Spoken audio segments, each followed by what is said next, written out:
l'allegria è un'invenzione, hanno il brevetto nazionale, però la cosa più importante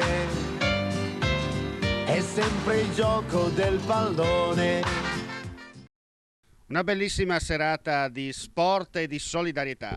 Si è svolta la 14ª edizione a Mariano del Friuli del torneo dei donatori di sangue della sezione provinciale di Gorizia. Ai calci di rigore la spunta alla fine Romance di Sonzo.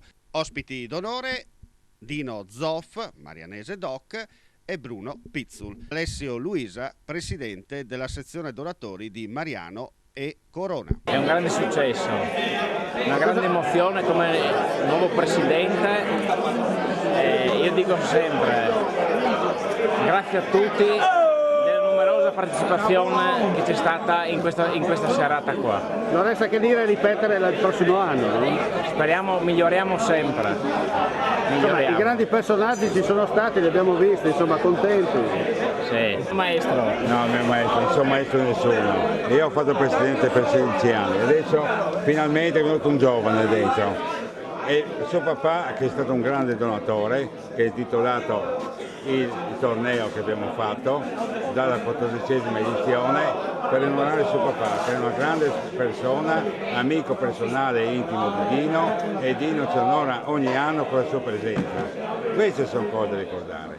Il dono del sangue servirà sempre, purtroppo, però se non c'è i donatori, sai quanta gente che morirebbe? Quello dobbiamo parlare, non dobbiamo dirci queste cose. Questo bisogna chiedere alla gente, di donare, perché donare salviamo una vita. Ciao e grazie.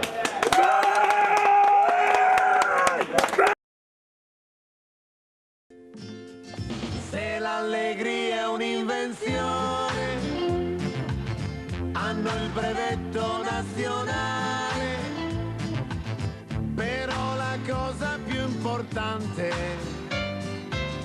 è sempre il gioco del pallone.